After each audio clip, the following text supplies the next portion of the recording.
So hello everyone, welcome back to our YouTube channel Make Target Achieve Target.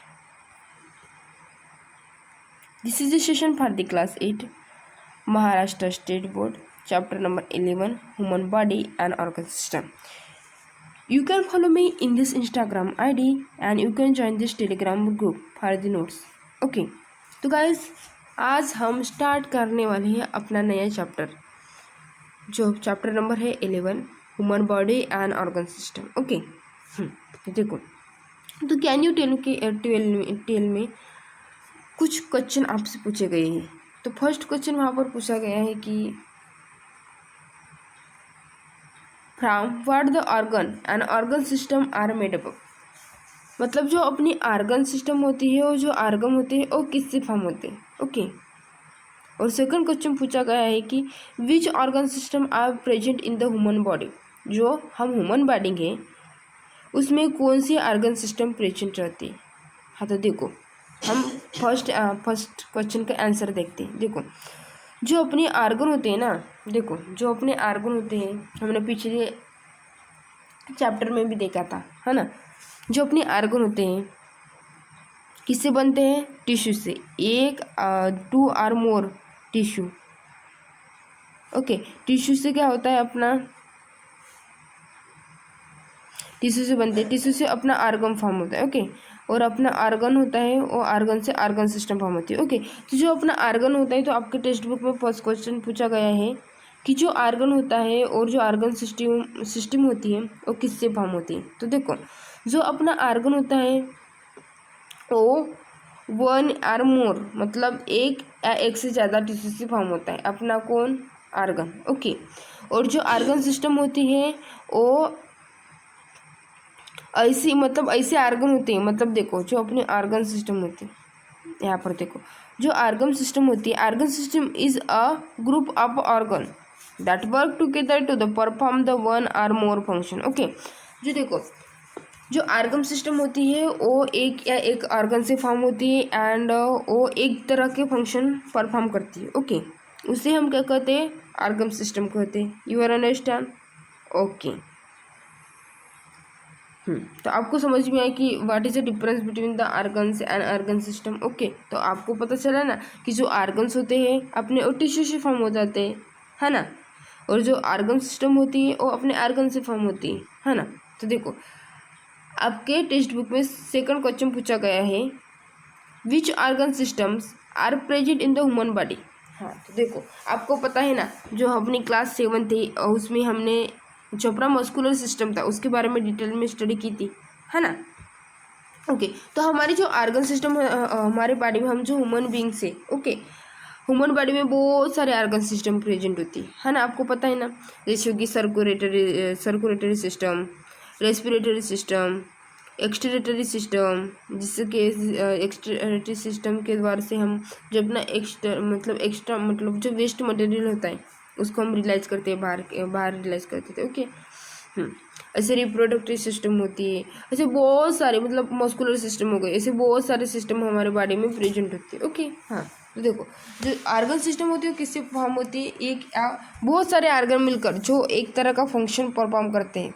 Okay, उससे organ system form होती है. तो देखो हम देते हैं रेस्पिरेटरी सिस्टम. ओके, तो रेस्पिरेटरी सिस्टम में बहुत सारे ऑर्गन्स होते हैं, है ना, जैसे हो गया नोज, फेरिंक्स, ट्रकिया, लंग्स, इस तरह के जो ऑर्गन्स होते हैं. ओके, है ना, तो इस तरह के ऑर्गन को एक टुगेदर मतलब वो एक तरह के फंक्शन परफॉर्म करते हैं, है ना, सांस लेने का और श्वास छोड़ने का, इस तरह के फंक्शन परफॉर्म करते हैं. ओके, उसी को हम क्या कहते हैं, ऑर्गन सिस्टम कहते हैं, है ना. तो देखो अब हम चलते हैं अपने अगले कंटेंट की ओर.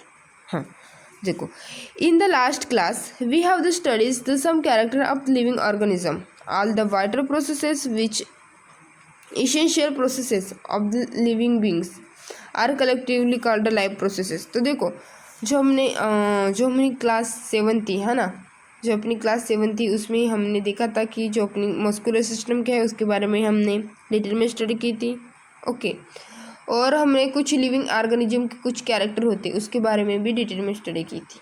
हाँ, तो देखो जो अपने मतलब जो बड़े बड़े प्रोसेस होती है, ओके, जो अपने लिविंग बींग्स के लिए, मतलब जैसे एनिमल हो गया, प्लांट हो गया, है ना, सभी मतलब ह्यूमन बींग्स हो गए, सभी के लिए जो वाइटल प्रोसेस होती है वो अपने बॉडी के लिए आवश्यक होती है, उसे हम कलेक्टिवली क्या कहते हैं, लाइफ प्रोसेस कहते हैं। Okay, you are understand what is, anyone ask you what is a life process, तो आपको बताना है कि एक ऐसी प्रोसेस, मतलब देखो, vital processes which essential the properties of the living beings are collectively called the life processes। हम उसे क्या कहते हैं, जो अपनी बड़े बड़े प्रोसेस हमारे बॉडी में होती है और अपने लिविंग बींग्स के लिए वो आवश्यक होती है, उसे हम क्या कहते हैं, life processes. Okay, you are understand. तो चलो चलते हैं।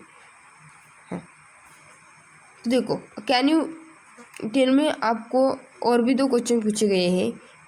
फर्स्ट क्वेश्चन है कि तो देखो, फर्स्ट क्वेश्चन है कि which processes occur in our body during the sound sleep, मतलब हम जब साउंड, जब सोए हुए होते हैं, जब हम ज़्यादा से मतलब ज़्यादा हम स्लीप, मतलब हमारी जो स्लीप, जो अपनी नींद होती है वो बहुत गहरी होती है, तब हमारे बॉडी में कौन सी प्रोसेस आकर्षित होती है, हमें कौन सी प्रोसेस दिखाई देती है, तो आप बता सकते हो क्या इसका आंसर। ओके, तो सेकंड क्वेश्चन पूछा गया है कि विच लाइफ प्रोसेसेस आकर कंटिन्यूअसली इन आवर बॉडी।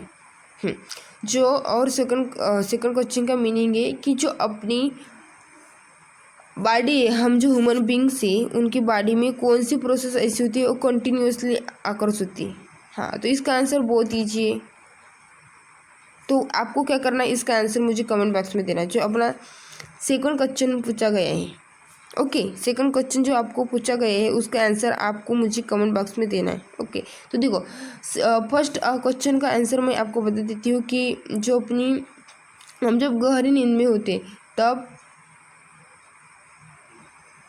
कौन सी प्रोसेस हमारे बॉडी में आकर्षित होती है। तो देखो, after the deep sleep the our brain the start to break up and it is electrical activity start to resembles to the brain when the awake, मतलब हमारे जो मतलब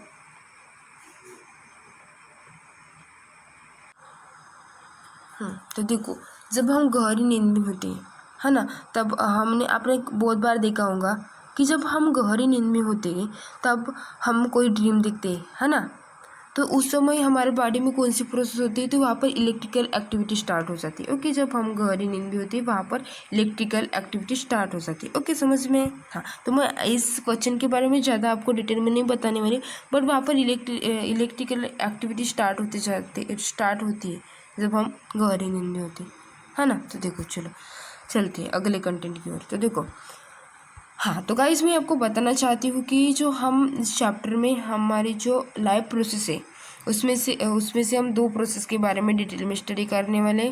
फर्स्ट इज़ अपना रेस्पिरेशन और सेकंड है अपना ब्लड सर्कुलेशन। ओके, तो देखो, ये ब्लड सर्कुलेशन और रेस्पिरेशन होते हैं, ये एक दूसरे से बहुत ही क्लोजली कनेक्टेड होते हैं। ओके, तो देखो, energy is essential to operate all the life processes in the human body. Energy production occurs within the cell. The cell is needly supply the soluble nutrient and the oxygen for this purpose. This supply takes place with the help of the respiratory and circulatory system. Respiration is carried out the following out through the following 3 steps. देखो, हमारे body के लिए आपको पता है ना, हमें कोई भी आदमी हो गया, उसको कुछ ना कुछ वर्क परफॉर्म करने के लिए उसको एनर्जी की बहुत आवश्यकता होती है। हाँ, तो देखो, तो एनर्जी प्रोडक्शन हमारे सेल में होता है, जो अपनी सेल होती है ना, हमने पढ़ा है ना, अपनी जो सेल होती है, सेल के बाद जैसा टिश्यू आता है, टिश्यू के बाद आर्गन आता है, आर्गन के बाद आर्गन सिस्टम आता है, आर्गन सिस्टम के बाद जो अपनी बॉडी आती है। इस तरह से आपको पता है ना ये सीक्वेंस। ओके, हाँ, तो जो अपना एनर्जी प्रोडक्शन होता है वो अपने सेल में आकर्षित होता है। ओके, और उसके लिए जो अपने सेल को, उसके लिए जो सेल को एनर्जी प्रोडक्शन करने के लिए उसे सोलुबल न्यूट्रिएंट की और रिचली ऑक्सीजन की बहुत आवश्यकता होती है। तो ओके, तो ये जो एनर्जी प्रोडक्शन, सेल को एनर्जी प्रोडक्शन करने के लिए एनर्जी प्रोडक्शन सेल के, देखो जो एनर्जी प्रोडक्शन होता है ना सेल के, हमने अगले क्लास मतलब अगले चैप्टर में भी देखा है। जो एनर्जी प्रोडक्शन होता है वो सेल के माइटोकॉन्ड्रिया में होता है ना। जो माइटोकॉन्ड्रिया होता है उसे हम power house of the energy कहते हैं, है ना। तो देखो उसके लिए हमें मतलब जो सेल में माइटोकॉन्ड्रिया है उसमें एनर्जी प्रोडक्शन करने के लिए हमें सोलुबल न्यूट्रिएंट और ऑक्सीजन की आवश्यकता होती है। ओके, तो देखो ये जो ऑक्सीजन का सप्लाई होता है और न्यूट्रिएंट का सप्लाई हमें रेस्पिरेटरी और सर्कुलेटरी सिस्टम से द्वारा के मिलता है। ओके, हाँ तो देखो हम जो रेस्पिरेटरी सिस्टम होती है ना, जो अपनी रेस्पिरेटरी सिस्टम होती है उसको 3 क्लास में डिवाइड किया जाता है। तो मैं आपको बताना चाहती हूँ कि वो 3 क्लासेस कौन कौन सी है। ओके, तो फर्स्ट आता है अपना एक्सटर्नल रेस्पिरेशन। कौन सा आता है अपना फर्स्ट? External respiration. अपना क्या आता है? External respiration. ओके, सेकंड आता है अपना इंटरनल रेस्पिरेशन। सेकंड क्या है अपना?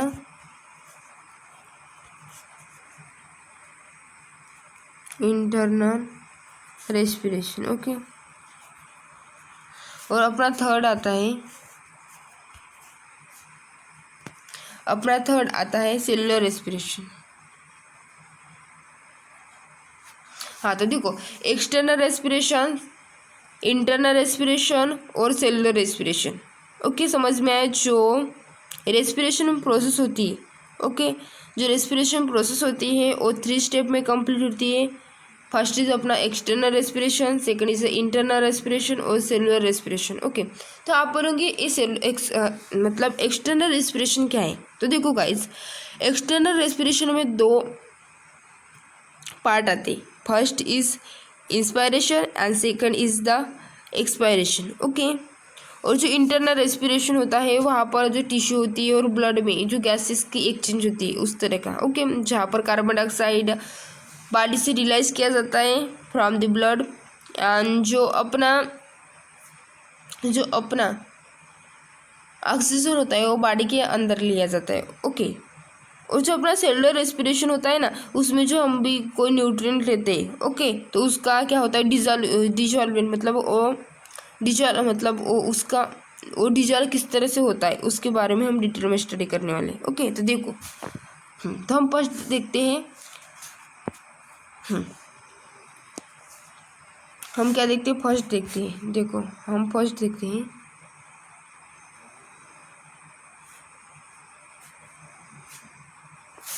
External respiration. ओके, तो एक्सटर्नल रेस्पिरेशन में क्या होता है? मैंने आपको कुछ समय के पहले ही बताया था कि एक्सटर्नल रेस्पिरेशन होता है उसमें 2 स्टेप आती है, उसमें 2 टाइप आते हैं। फर्स्ट इज इंस्पायरेशन और एक्सपायरेशन। ओके, तो देखो जब जो अपनी एयर होते is taken through the nose and send toward the lungs through the trachea wine pipe. मतलब देखो हम जब सांस लेते हैं, है ना, जब हम इन्वायरमेंट से सांस अपने अंदर लेते हैं इस तरह से, है ना, हम इस तरह से इन्वायरमेंट से हम सांस अंदर लेते हैं और वो अपने लंग्स में जाती है। ओके, जब हम अपने नोज के द्वारा सांस लेते हैं और अपने वो लंग्स में जाती है और लंग्स के बाद उसके बाद ट्रकिया में जाती है, उसे हम इंस्पायरेशन कहते हैं। ओके, तो इंस्पायरेशन का सीधा सा मीनिंग है कि सांस लेना। ओके, सांस लेना। ओके, तो देखो सेकंड है अपना एक्सपिरेशन। ओके, क्या है अपना? एक्सपायरेशन। एक्स मतलब होता है out. Okay, ration. Expiration, okay, oxygen from the inspire and the gas and the goes into the blood carries the CO2 from the various part of the body toward the lungs. This air is given out by the expiration. Okay, तब देखो जब हम सांस लेते हैं, है ना, knows के द्वारा हम इस तरह से सांस लेते हैं, है ना, तब क्या करते हैं? तब वो जो अपनी वहाँ पर हम ऑक्सीजन लेते हैं ना, जब हम सांस लेते हैं तो हम ऑक्सीजन लेते हैं। जो अपना ऑक्सीजन होता है वो ब्लड में जाता है और ऑक्सीजन होता है और ब्लड में जाता है, ब्लड के बाद टिश्यू में जाता है और देन उसके बाद क्या होती है?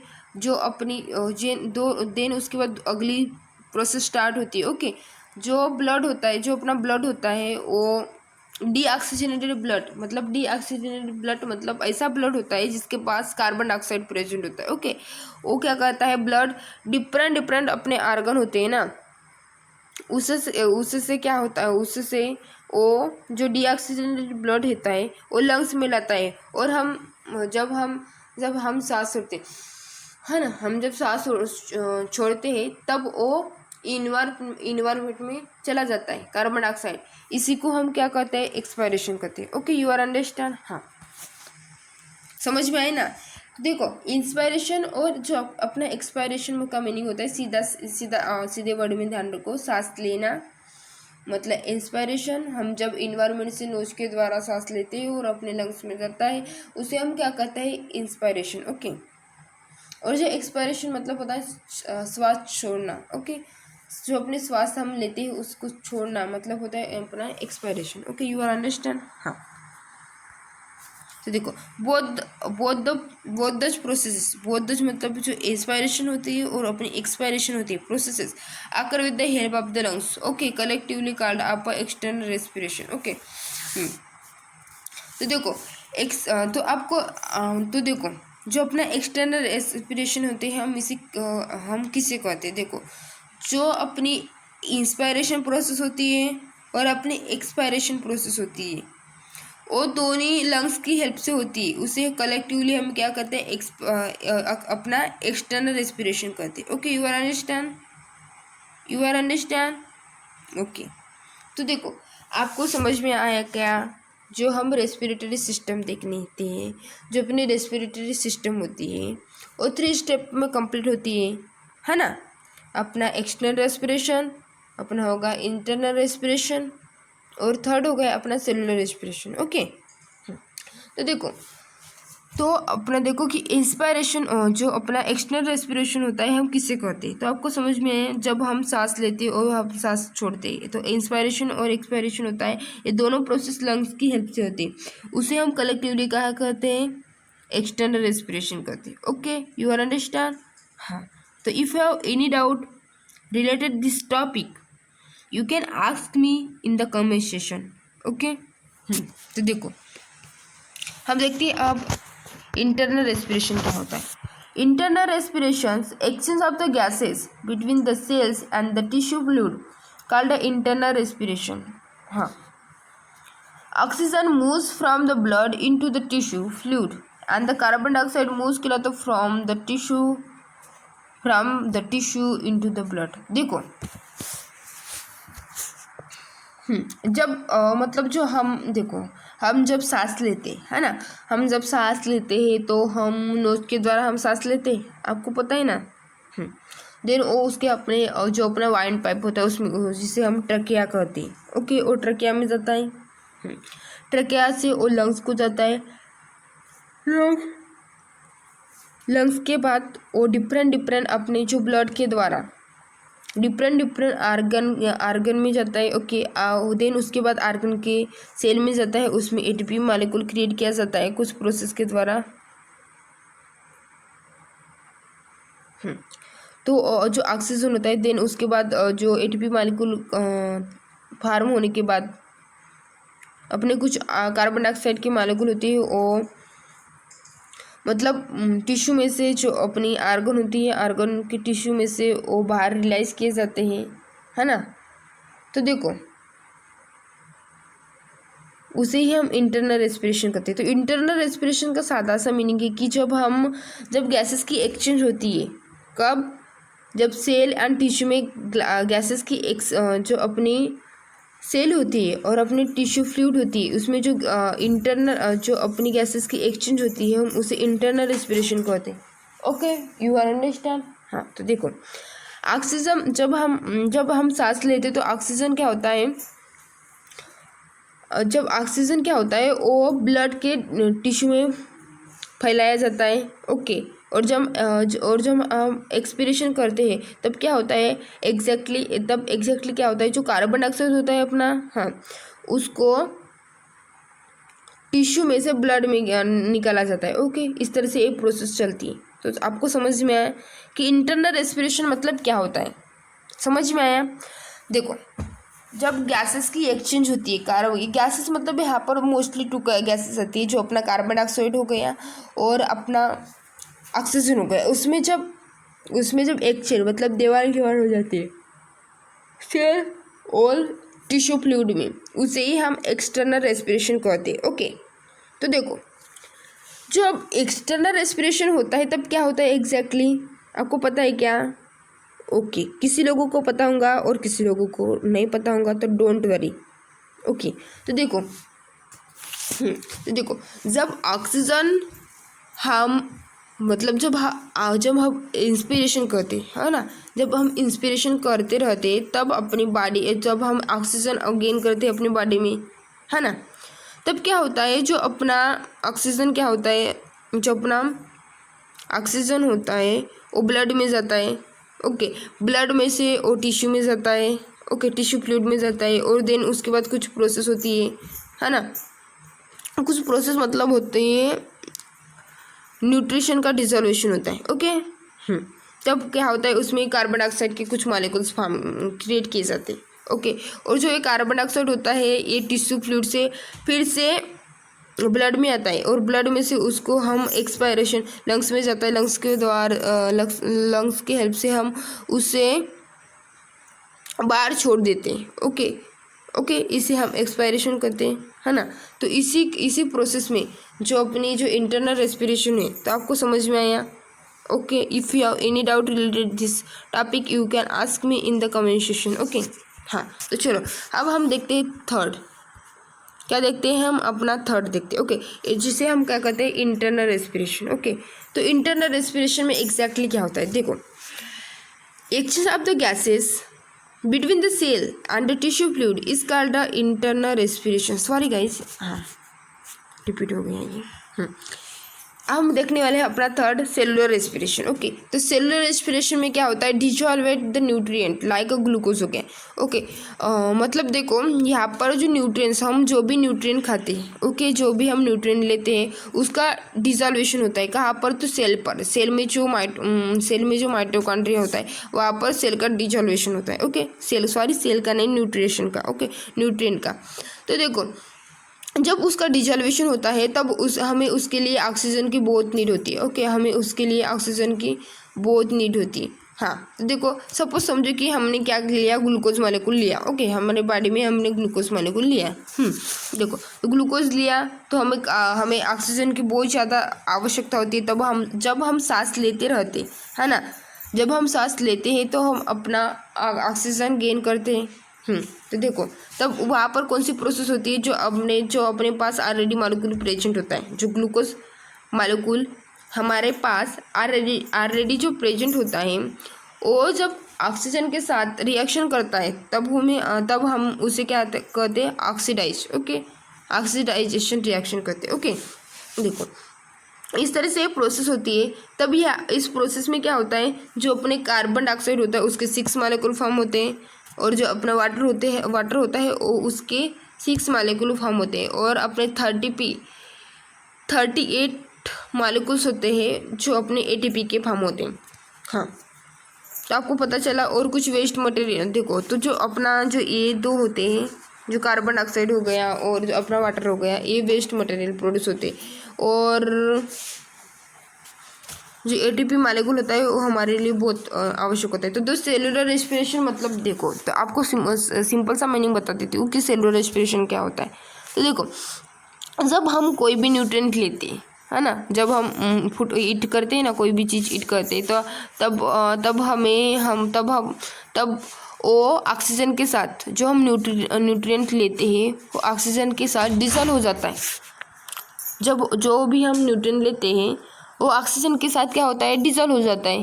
ओके, ऑक्सीजन के साथ डिसॉल्व होने के बाद जो उसके बाद जो ऑक्सीडाइजेशन प्रोसेस डिसॉल्व होने के बाद वहाँ पर ऑक्सीजन क्रिएट मतलब जो न्यूट्रिएंट होता है वो ऑक्सीजन के साथ ऑक्सीडाइजेशन रिएक्शन परफॉर्म करता है और उस प्रोसेस में क्या होता है? अपने कुछ वेस्ट मटेरियल बाहर निकलते हैं और जो हमें नीडफुल होता है अपनी एटीपी मालिक्यूल वो भी क्रिएट हो जाते हैं। इस पूरे प्रोसेस को हम क्या कहते हैं, सेलुलर रेस्पिरेशन कहते हैं। Okay, you are understand? Okay okay. तो चलो चलते हैं अगले कंटेंट की ओर। अब हम चलने वाले अपने अगले कंटेंट की ओर।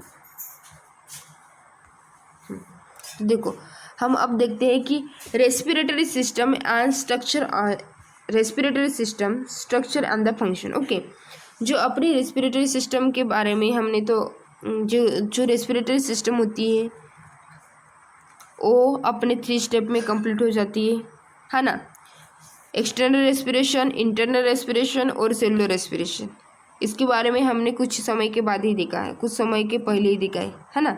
तो देखो अब हम देखने वाले हैं कि जो रेस्पिरेटरी सिस्टम होती है उसके स्ट्रक्चर और उसका फंक्शन किस तरह से होता है। तो देखो जो रेस्पिरेटरी सिस्टम होती है, तो मैं आपको कुछ इसकी मतलब समराइज बताना चाहती हूँ कि जो रेस्पिरेटरी सिस्टम होती है उसमें बहुत सारे पार्ट आते हैं। ओके, जैसे हो गया नोज, हो गया ट्रकिया, हो गई अपनी ट्रकिया मतलब वाइन पाइप होती है, फैरिंग्स हो गया अपना जो लंग्स होता है, डायफ्राग्राम, इसी सारे ऑर्गन्स का बहुत इम्पोर्टेंट रोल होता है अपने रेस्पिरेटरी सिस्टम में।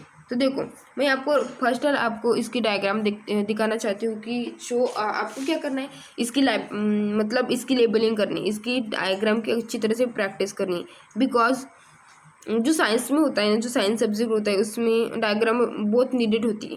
ओके, तो देखो तो मैं आपको एक ट्रिक बताना चाहती हूँ कि जब देखो मैं आपको एक ट्रिक बताना चाहती हूँ कि जब कभी भी आप इस लेसन को पढ़ते हो तो डायग्राम की प्रैक्टिस करने के लिए मैं आपको एक बेस्ट ट्रिक बताना चाहती हूँ। तो देखो आप क्या करो, फर्स्ट आर इस डायग्राम को अच्छी तरह से वॉच करो, है ना। कौन सा आर्गन कहाँ पर प्रेजेंट है वो अच्छी तरह से देखो। यहाँ पर ही अपना नसल कैविटी होती है, यहाँ पर अपना फैरिंग्स होता है, यहाँ पर अपना लैरिंग्स होता है, यहाँ पर अपनी ट्रकिया होती है, यहाँ पर अपनी लंग्स होती है। ओके, यहाँ पर अपनी अलवरी और यहाँ पर ब्रांचियोस होती है। तो देखो आपको इस तरह से अपने पूरे डायग्राम है उसको अच्छी तरह से रीड करना है।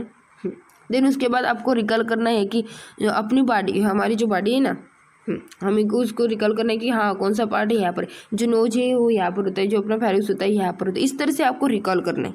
ओके, देन उसके बाद आपको रब पेज लेना है या रब बुक लेना है, उसमें इसकी डायग्राम अच्छी तरह से प्रॉपरली याद करना है। ओके, ड्राव करनी है। बट जब आप याद करते हो कि ये यहाँ पर होता है, ये यहाँ पर होता है, तो आपको कभी कभी भूल जाता है ना। भूलने की बीमारी कॉमन होती है ओके सभी में। तब हमें ये भूल जाता है तो हमें फिर से बुक को खोलना है और देखना है कि कौन से ऑर्गन कहाँ पर प्रेजेंट है। ओके, इस तरह से आपको अच्छी तरह से याद भी रह जाएगा और आप लाइफ टाइम में कभी भी नहीं भूल पाओगे। ओके, और देन उसके बाद हमें उसकी अच्छी तरह से प्रैक्टिस करनी है। Okay, you are understand. तो देखो इस तरह से, तो देखो मैं आपको मैंने आपको ट्रिक बताई ना, उसका आप रियल लाइफ में अच्छी तरह से फॉलो करोगे ना, तो आपको साइंस सब्जेक्ट में जो बहुत सारे लोगों को डिफिकल्ट लगता है, ये मतलब चीज़ होती है। मतलब जो कोई साइंस सब्जेक्ट बहुत मतलब इसका नॉलेज बहुत अच्छा होता है। ओके, तो देखो तो मैं आपको बताना चाहती हूँ कि ये किस तरह से होता है। ओके, तो अपना नेसल कैविटी होती है। नेसल कैविटी मतलब नोज होती है। नोज में जो कैविटी मतलब जो एम्प्टी स्पेस होती है हम उसे नेसल कैविटी कहते हैं। जो अपना फैरिंग्स होता है, ये फैरिंग्स होता है। देखो मैं इसके एक आर्गन ही ना, जो फैरिंग्स होता है वो क्या होता है, जो नेसल कैविटी होती है क्या होती है, वो कौन सा फंक्शन परफॉर्म करती है, इसके बारे में डिटेल में बताने वाली हूँ, डोंट वरी। ओके, और जो अपना लेंस, आप फिलहाल अभी के लिए इसके नाम है, जो नाम है उसको आपको याद रखना है। रट्टा मार लो, कुछ भी कर लो, बट जो ये नाम है आपको आपके मुंह में मतलब कोई भी आपको पूछे तो सडन इसका जवाब देना चाहिए, हाँ कि यहाँ पर होता है। ओके, इस तरह से आपको पता होना चाहिए। जो फैरिंग्स हो गया, और देन उसके बाद आता है लैरिंग्स के बाद आता है लंग्स, और लंग्स के बाद आता है ब्रांची, ओलस और अलवरी। ओके, इस तरह से अपनी, और ये डायफ्राग्राम होता है। देखो ये डायफ्राग्राम। तो चलो देखते हैं एक एक पार्ट के बारे में डिटेल में स्टडी करते हैं। अपना नोज होता है, the nose respiratory system and respirations beings with the nose. Air is filter with the help of the hair and mucus present in the nose. देखो जो अपने रेस्पिरेटरी सिस्टम होती है और रेस्पिरेशन होता है अपने नोज से स्टार्ट होता है ना। आपको पता है ना, हम सांस लेते हैं, हाँ हम इस तरह से जब सांस लेते हैं ना, ओके जब हम इस तरह से सांस लेते हैं तो हम हमारा फर्स्ट आर्गन कौन सा होता है, अपना नोज होता है। ओके तो इसीलिए जो अपनी रेस्पिरेटरी सिस्टम और रेस्पिरेशन होती है वो बिंग्स कितने होते हैं, किसके द्वारा से होती है, किसकी हेल्प से होती है, नोज की हेल्प से। ओके और जो आपको पता है क्या, हमारी जो नोज होता है उसमें हेयर प्रेजेंट होती है। ओके कुछ बच्चों को नहीं, कुछ स्टूडेंट बच्चों को नहीं पता होगा कि हमारे नाक, हमारा जो नोज होता है उसमें हेयर प्रेजेंट होती है। तो आप क्या करो, अपने आईने के पास जाओ और उसमें जो मिरर होता है ना अपने घर में, उसमें जाओ और अपने मतलब ऐसा जो नाक है इसका ऊपर करके देखो कि हमारे यहाँ पर हेयर प्रेजेंट है क्या नहीं है। तो ऐसा नहीं कि कुछ लोगों के पास होगा और कुछ लोगों के पास नहीं होगा, ऐसा बिल्कुल नहीं होता है। सभी ह्यूमन बीइंग के पास जो नोज होता है उसमें हेयर एब्सोल्युटली प्रेजेंट होती है। ओके तो देखो जो अपना जो ईयर किसकी हेल्प से फिल्टर किया जाता है, जो अपने नोज में हेयर होती है और जो अपना म्यूकस होता है उसकी हेल्प से अपना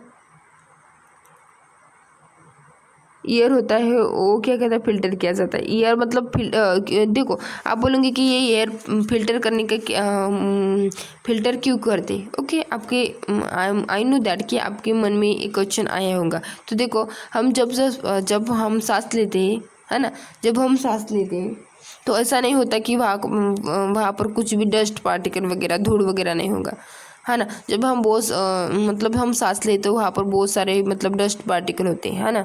एज वेल जो कार्बन डाइऑक्साइड, देखो ऑक्सीजन हो गया और ऑक्सीजन में कुछ भी ऐसे डस्ट पार्टिकल होते हैं, तो उसको फिल्टर करने का काम, इसको हमारे बॉडी में एंटर करने के लिए, एंटर करने से प्रिवेंट करने का काम अपने नोज और म्यूकस करते हैं। ओके आपको पता चला कि अपना जो रेस्पिरेटरी सिस्टम का जो फर्स्ट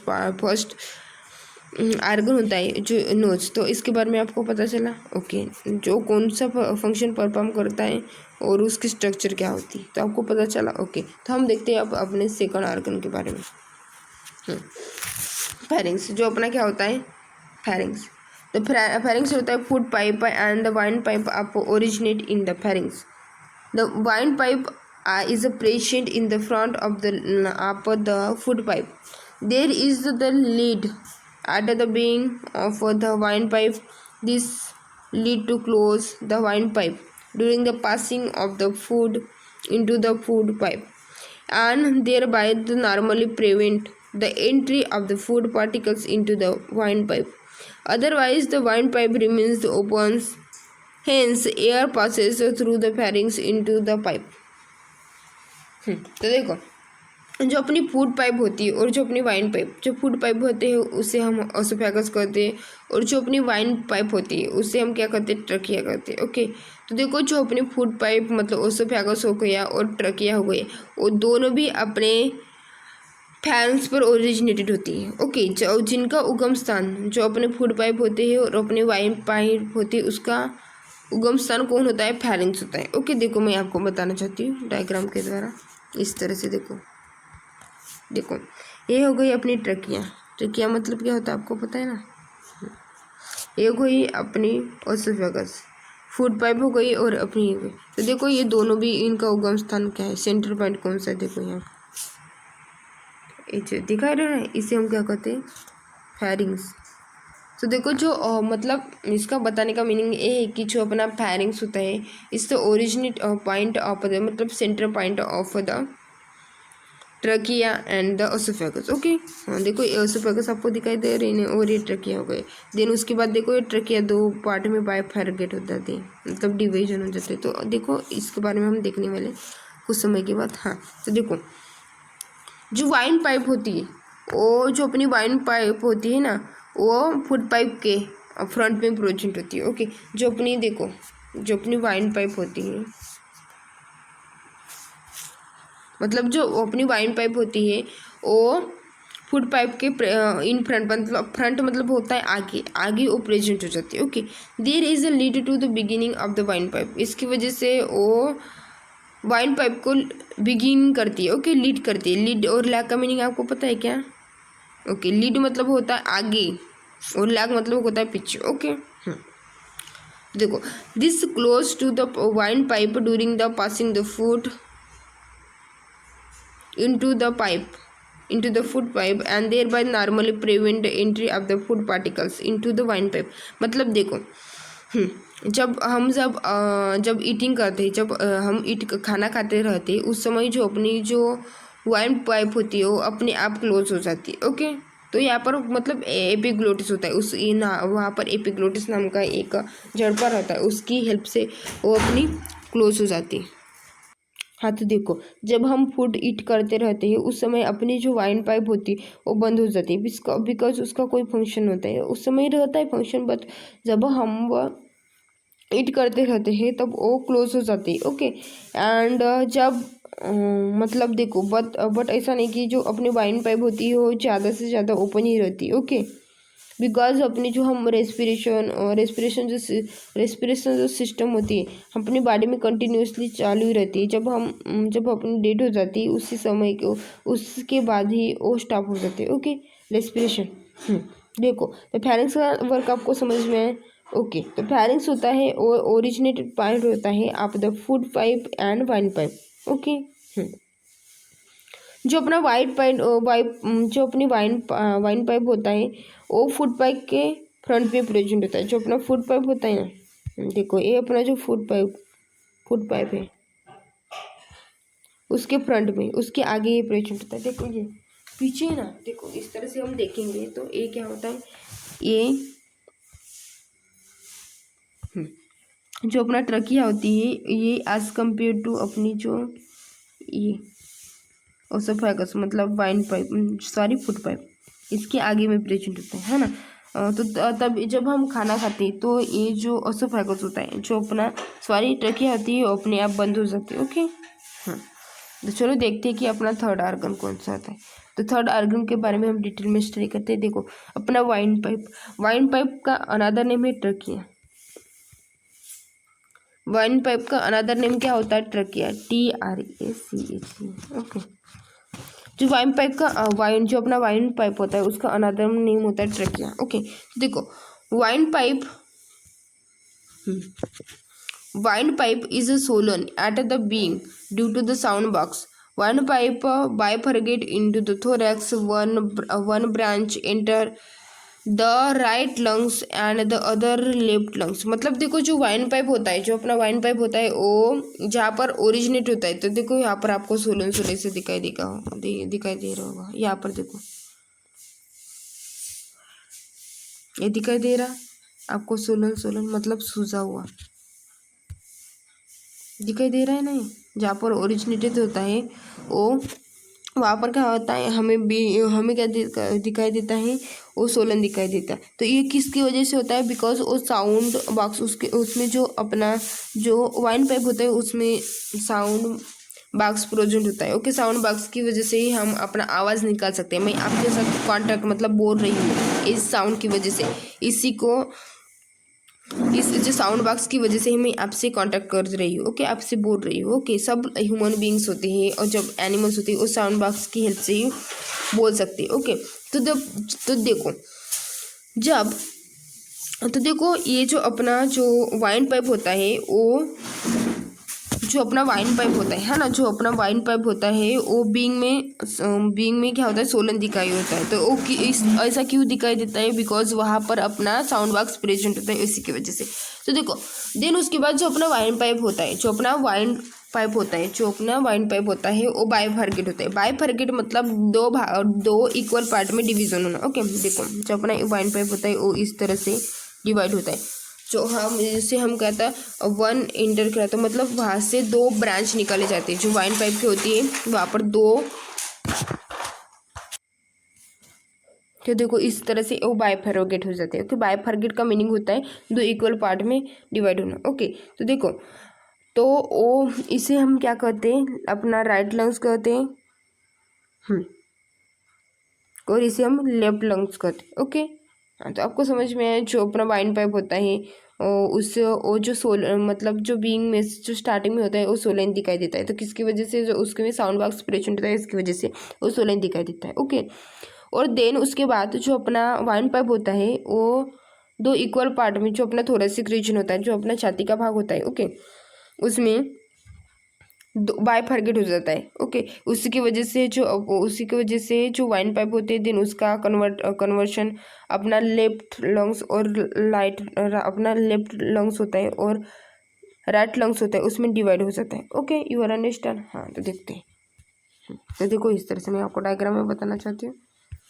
देखो इस तरह से ये हो गया ना, जो अपने ट्रकिया हो यहाँ से आती है, इस तरह से हो गया। ये अपना हो गया लेफ्ट लंग्स और अपना राइट लंग्स, ये हो गया अपना राइट और अपने हो गया लेफ्ट, ओके। समझ में आया? You are understand. हाँ, तो चलो चलते हैं, अपना अगला पार्ट देखते हैं अपना रेस्पिरेटरी सिस्टम का। तो अपना पार्ट है अगला पार्ट आता है अपना लंग्स, ओके। तो लंग्स देखो, lungs is the present on the either side of the heart in the thoracic cavity.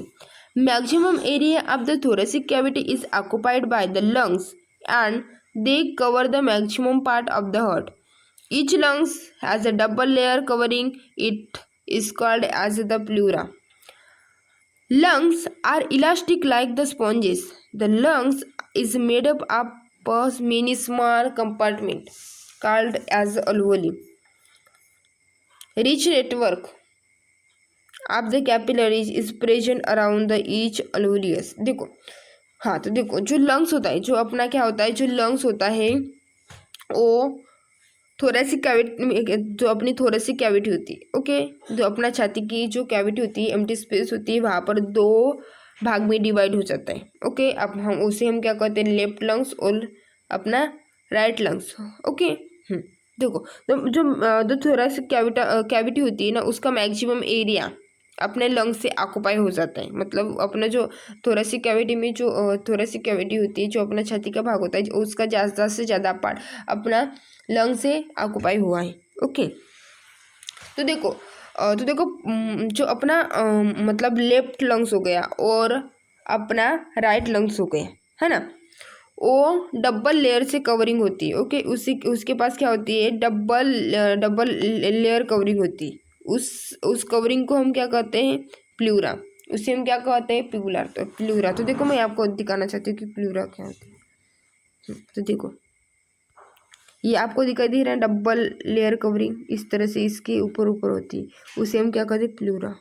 उसे हम क्या कहते हैं, प्लूरा, ओके। तो देखो क्या कहते हैं, हम उसे प्लूरा करते हैं, ओके। तो लंग्स क्या होता है, लंग्स जो अपना होता है, बहुत सारे स्मॉल कंपार्टमेंट जो अपनी अलवोली होती है ना, उसके जो अपनी अलवोली होती है उसके स्मॉल कंपाउंड से बना होता है। तो देखो मैं आपको दिखाना चाहती हूँ कि ये जो अपना अलवोली होती है, देखो अलवोली की डायग्राम इस तरह से होती है। देखो ये अपनी अलवोली हो गई, इसकी डायग्राम होती है इस तरह से, इसके स्मॉल कंपार्टमेंट से, ओके। लड्डू पड़ा, लुक लाइक लड्डू पड़ा जैसा दिखाई दे रहा है, ओके। लड्डू जैसे दिखाई दे रहा है। हाँ, तो देखो जो अपना जो लंग्स होता है वो स्मॉल कंपार्टमेंट, जो अपने अलवोली के स्मॉल कंपार्टमेंट के होते, देखो यहाँ पर उसके स्मॉल कंपार्टमेंट प्रेजेंट होते।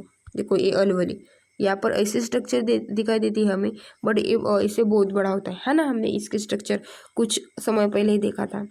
तो यहाँ पर तो अपना जो अलवोली होता है वो स्मॉल कंपार्टमेंट ऑफ अलवोली से बना होता है, okay. You are understand, okay. तो देखो और एज वेल एज जो अलवोली होती है उसमें बहुत सारे उसमें अलवोली में क्या होते हैं, बहुत सारे कैपिलरीज प्रेजेंट होते हैं। तो आपको पता है क्या कैपिलरीज में क्या आता है, कैपिलरीज में वेन्स और आर्टरी आती है, ओके। जो वेन्स होती है वगैरह वो ऑक्सीजन होती है, वेन्स और आर्टरी होती है वो अपने पास डीऑक्सीजनेटेड और ऑक्सीजनेटेड ब्लड कंटेन करती है ना। तो देखो हम इसके बारे में अपना जो सर्कुलेटरी सिस्टम होती है उसमें हम डिटेल में स्टडी करेंगे, ओके। सो अपनी वेन्स और कैपिलरी क्या होती है। हाँ, तो देखो अपनी हम सेकंड प्रोसेस देखते हैं, अपना हम क्या करते हैं, अपना आगे का गठन देखते हैं। हाँ, तो देखो इस तरह से बहुत सारे कैपिलरीज और वेन्स यहाँ पर प्रेजेंट होते दिखाई दे रहे हैं आपको, कैपिलरीज इस तरह के। ये हो गए अपने आरबीज। हाँ, तो चलो देखते हैं, ओके। देखो walls of alveoli and capillaries are extremely thin The gaseous exchange can easily take place around the thick walls. As the large number of alveoli is present in the lungs, the larger the surface is available for the gaseous exchange. तो देखो मतलब क्या कर रहा है, देखो Waals जो अल्वोली की वाल्स होती है एंड कैपिलरीज क्या होती है, एक्सट्रीमली थिन होती है। देखो जो अपनी अल्वोली की वाल होती है, जो अपनी अल्वोली होती है ना, देखो मैं आपको दिखाना चाहती हूँ जो अपनी अल्वोली होती है। ओके देखो ये अल्वोली हो गई अपनी, उसकी वाल, और जो अपनी कैपिलरी होती है उसकी वाल क्या होती है, वो होती थिन होती, मतलब पातळ होती है। ओके और जब गैसेस एक्सचेंज होता है तब पॉसिबिलिटी होती है कि थिन वाल। ओके